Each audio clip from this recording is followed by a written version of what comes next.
Hey guys, welcome back to the channel. My name is Mike, and in today's short episode I wanted to start a conversation with you guys about the new Pentax 17 analog camera. Yeah, cue the intro.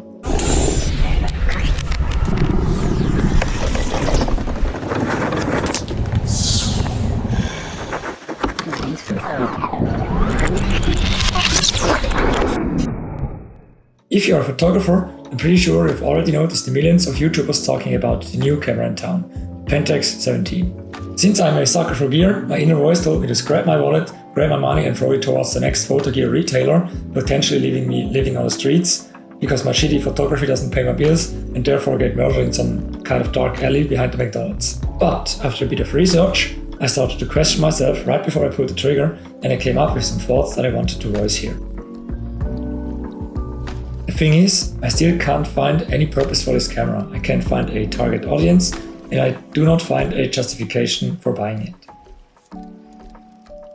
The camera is, as far as I know, pretty much automatic. There are a few modes like P, bokeh and night, which in their respect use some different settings like a big open aperture for bokeh and long exposure for night. The focus is semi-automatic as well. You can set it in between 5 or 6 different modes. One would be macro, then there is a little bit further one and further, and the last one would be landscape. As far as I know, the camera then automatically focuses inside of this zone you selected. The lens on the Pentax 17 is fixed, you cannot change it, and this limits the use of the camera a little bit more, even though the lens is not a bad one. See, a normal analog camera uses 35mm film, which results in images with a size of 36mm by 24. Depending on your film stock, even this size has sometimes a limited resolution. If you look at the Harman Phoenix for example, even full-frame images start to lack details because of the resolution. Portrait on the other hand has a very fine grain and looks perfect in 35mm film. The Pentax 17 is only a half-frame camera. This means that the images are not 36 by 24mm, they are just half its size. They are oriented portrait-wise and they have a height of 24mm and a width of 17. This reduces the resolution drastically, which is probably fine for Instagram, but definitely not for any beautiful prints. Most leaders I've seen online praise this camera to the heavens and say what an achievement it is, but I sincerely do not agree with this. That's why I wanted to start a conversation with you guys down below in the comments. I think these specs make the camera seem as if it is a camera for people that want to switch to analog photography or for people that want to start out with analog photography.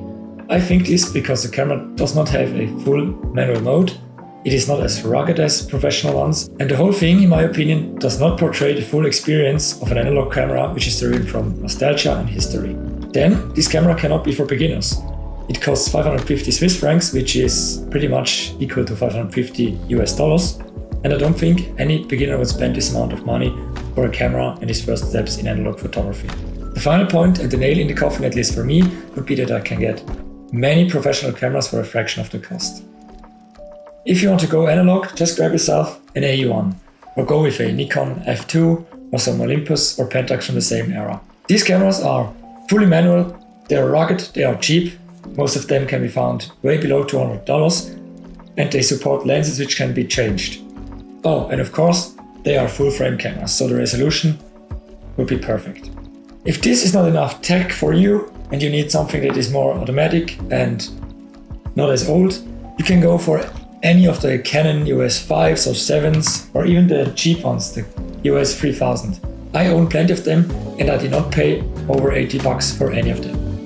They support autofocus, they have many different modes, and they bring everything to the table a modern professional camera would. Further, if you're very new to photography and want to start out with analog photography, maybe grab yourself a Kodak Ektar H45. This camera cost me $30. It is lightweight, it has a fixed lens, which is something like a 50mm, it has a fixed aperture of f8, and it has a shutter speed of 100th of a second. It even comes with a flash and shoots half frame like the Pentax 17. It's as simple as grabbing an ISO 800 film and going out and shooting. Everything further away than a meter is in focus. As you can see, I'm really struggling to find a reason why the Pentax 17 should exist, beyond the point that finally a bigger camera brand dove into the analog photography again. Additionally, I cannot find any justification for the price. There are plenty of digital cameras, way smaller, compact and way more complicated on inside for a fraction of the cost. So would the Pentax be closer to 200 bucks, maybe not with a magnesium top and bottom, but plain aluminium? It might be worth considering to buy it. Yeah, take this video with a grain of salt, since I do not own the camera. I have never used it, but I've watched plenty of videos and I'm pretty sure I understand what the camera is. Now, head down to the comment section, let me know your thoughts about the camera and yeah, give me your opinion. Maybe you find any justification for it. Maybe you already own one. Let me know what you think. Yeah, that's it. My rant is finally over. Thank you guys so much for watching. I'm eager to see some of your comments below and see you next time. Bye!